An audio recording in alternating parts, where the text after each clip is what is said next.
L'assassinat du guide suprême, Ali Khamenei, et d'une quarantaine de responsables iraniens le 28 février 2026, lors des premières frappes conjointes américaines et israéliennes contre l'Iran, marque un affaiblissement sans précédent de la République islamique depuis 1979.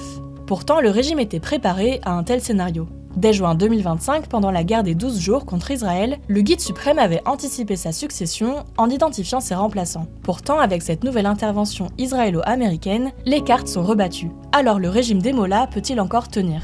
D'abord, en théorie, la structure même du régime iranien, qui est dirigée par les religieux, devrait éviter son effondrement. La République islamique peut parfaitement fonctionner sans guide, étant donné l'imbrication des différentes entités du système actuel. Un conseil de 3 membres a en effet été désigné provisoirement pour exercer les prérogatives du guide suprême en attendant une nomination. Il est composé du président iranien Massoud Pezeshkian, du chef du pouvoir judiciaire Gholam Hossein Mohseni Ejei et d'un religieux issu du conseil des gardiens Ali Reza Arefi. Le régime peut également se reposer sur les gardiens de la révolution. Ce sont des soldats sous les ordres directs du guide suprême qui, selon Amélie Myriam Cheli, rendent le régime imperméable à toute tentative extérieure de renversement. Ça n'est pas possible puisque l'Iran est doté de 2 armées régulières, ce qui est un excellent verrou contre les coups d'État. C'est-à-dire que si l'armée se mettait du côté des manifestants, il y aurait toujours en face les gardiens de la révolution.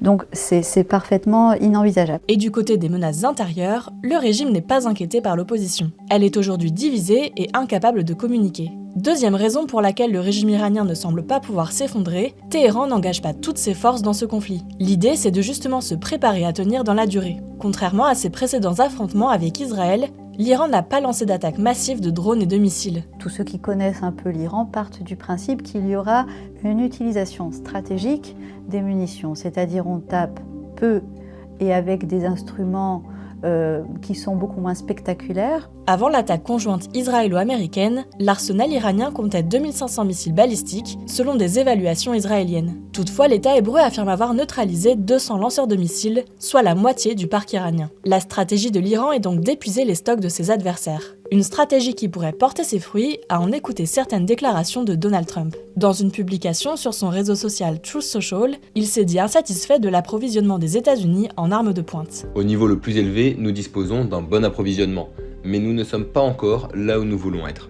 Le président américain a d'ailleurs multiplié les déclarations contradictoires dans les médias sur la durée du conflit et la capacité des États-Unis à y mettre fin rapidement. Interrogé par le média Axios samedi 28 février, il disait hésiter entre s'engager dans une longue bataille ou mettre fin à tout cela en 2 ou 3 jours. Le lendemain, il prévoyait finalement 1 mois de combat. Right from the beginning, we projected 4 to 5 weeks, but we have capability to go far longer than that. We'll do it. Des allers-retours confus qui révèlent un manque de projection dont l'Iran pourrait tirer profit. Le troisième levier, actionné par la République islamique pour se maintenir en vie dans ce conflit, est évidemment le pétrole.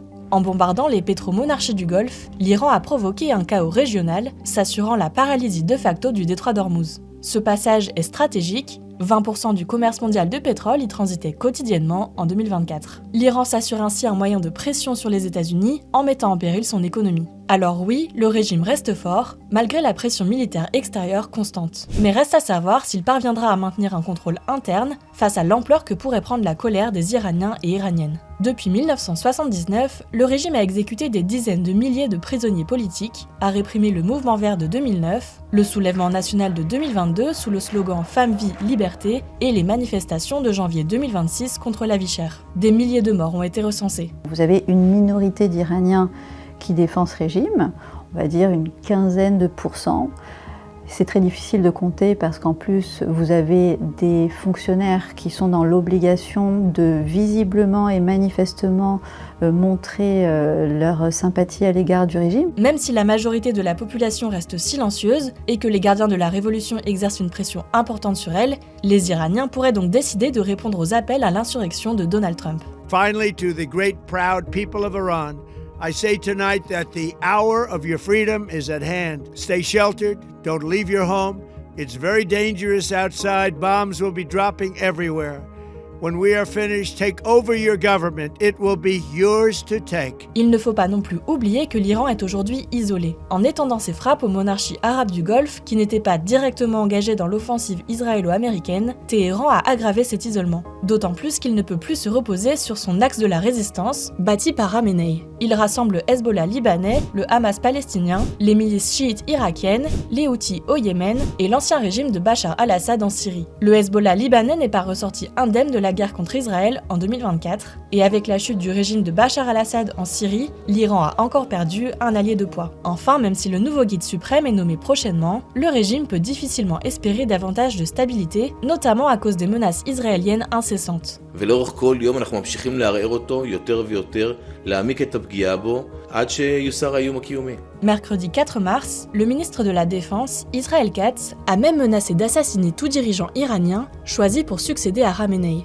Il y a une symbolique qui montre que l'État hébreu, plus que les États-Unis, sur des questions de politique intérieure, veulent couper toutes les têtes. C'est-à-dire que même si c'est une hydre et que toutes les têtes repoussent, eh bien là, il n'y aura même pas besoin d'essayer. Ne sortez pas le nom d'un nouveau guide parce qu'il sera immédiatement abattu. Il est donc difficile d'anticiper la suite des événements. Une semaine après le début du conflit, Téhéran semble conserver ses forces et se prépare à résister dans la durée. Mais la capacité du régime à maintenir le contrôle pourrait être chamboulée, à la fois par l'évolution des combats dans la région ou par l'ampleur que prendront les manifestations dans le pays.